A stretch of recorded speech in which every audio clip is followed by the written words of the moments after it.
Lectura comentada de la Biblia.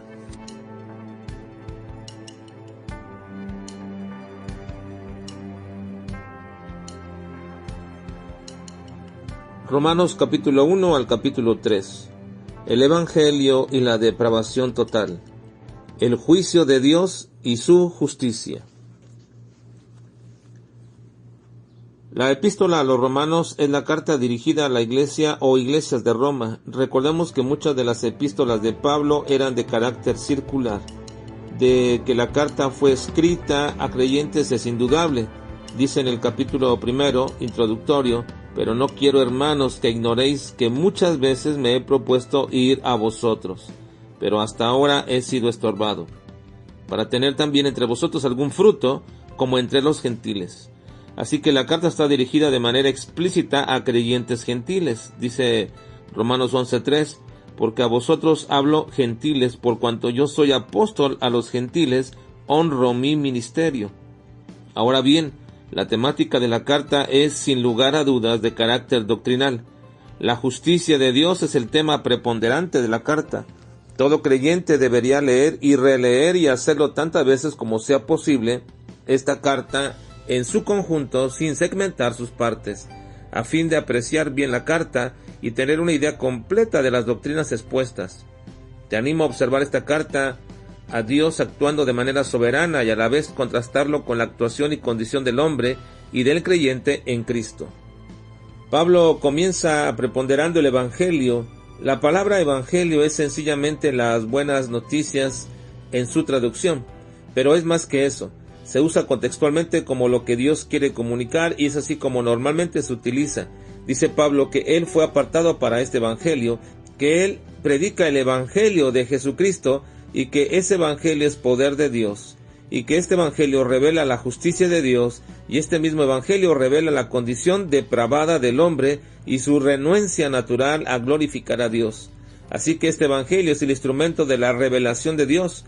Dios es revelado en sus perfecciones y acciones mediante el Evangelio, y también el hombre es expuesto en su pecaminosa y depravada condición. Es claro que en este capítulo lo primero que se expresa es la total depravación del hombre. Cuando uno usa este término, no se está refiriendo a que todas las acciones que el hombre lleva a cabo son depravadas, sino a que todas las facultades del hombre han sido afectadas por causa del pecado.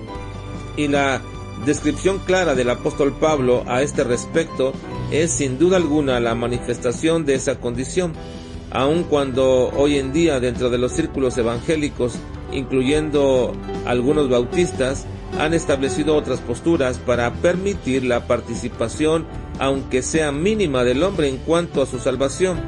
Pero Pablo establece que eso es imposible, porque el hombre está muerto espiritualmente y que no hay nadie que pueda sustraerse del juicio de Dios. Primero le habla a los gentiles y les dice que su ignorancia de la ley no les exime del juicio, pues aun cuando no conozcan la ley de Dios, han puesto en sus corazones Dios una ley natural y su conciencia los acusará.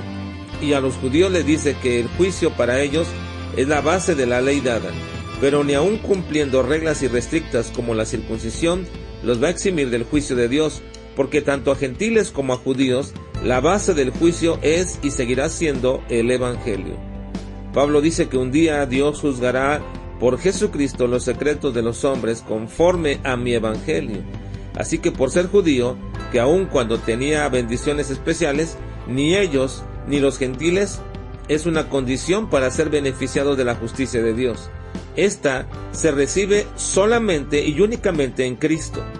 Él dice: se ha manifestado la justicia de Dios testificada por la ley y por los profetas, la justicia de Dios mediante la fe en Jesucristo.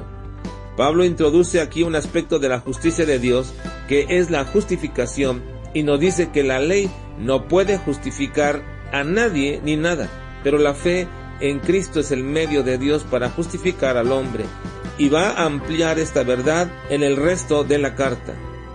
Gracias a Dios por su Evangelio que nos reveló el justo juicio de Dios y nuestra condición depravada, porque si esto no hubiera sido así, nunca hubiéramos reconocido ni entendido la inmerecida justicia de Dios en nuestras vidas. Dios es juez justo, y nunca da a nadie injusticia.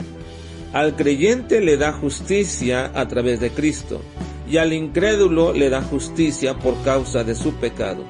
Nunca Dios obra con injusticia, y nosotros hemos recibido precisamente esa divina justicia de Dios en Cristo.